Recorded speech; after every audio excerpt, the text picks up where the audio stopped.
Mən tam əminəm ki, keçmiş köçkünlərin mütləq əksəriyyəti böyük həvəslə öz doğma torpaqlarına qayıdacaqlar və buna nail olmaq üçün dövlət əlindən gələni əsirgəməyəcək. Azərbaycan vətəndaşları, bütün dünya Azərbaycanlıları şəhərlərimizlə fəxr edir. Bizim üçün qürur mənbəyidir və bu əbədi olacaq. Mən Mişal Kəlbəcəri bu günlərim Azərbaycanımızın çox gözəl rayonu İsmail rayonunda. Nə üçün gəlmiş bura? Bizim Kəlbəcəri məcburi köçkün.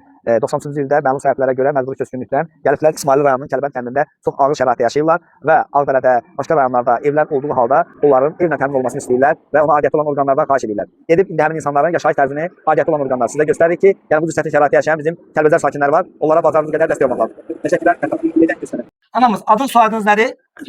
Rüzgar xanım. Gördüyünüz kimi bu şəhidimizin Ağdərədə, Ağdamda döyüşlərdə olan şəhidimizin adı soyadı nədir? Tələt. Tələt. Tələtin anasıdır. Allah rəhmət eləsin bütün şəhidlərimizə, torpağı nurla dolsun.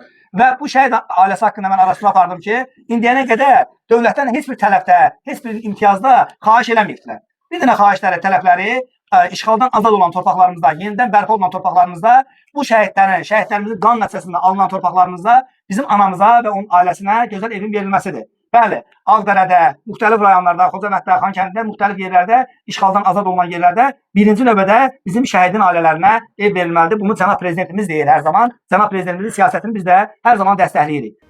Azərbaycan xalqı durduqca biz isə əbədi yaşayacağıq. Onların xatirəsi, qəhrəmanlığı heç vaxt bizim yaddaşımızdan sonraki nəsillərin ürəyindən silinməyəcək. Candı şəhid, yaşayan candı şəhid, torpağın üstündəki bircə dam. Tələbiniz nədir anam? Tələbiniz nədir? Bana bir yaşayış peki 5 gün yaşayıyorum, 3 gün yaşayıyorum, 10 gün yaşayıyorum. Orasını bilmirəm. Bana şərait düzəldin. Mən gedib bir azad yaşayayım. İnşallah təşəkkürlər, minnətdaram, çox sağ olun və inşallah bu günəm 2025-ci il, 2026-cı il 13 may tarixidir. 13 may tarixində biz birbaşa aidiyyəti olan orqanlara müraciət edirik, xahiş edirik. İnşallah anamıza dəstək olsun və inanırıq, güvənirik ki, dəstək olunacaqdır. O müsalələrlə olunan köməklik kimi inanırıq ki, bu ailədə dəstək olunacaq.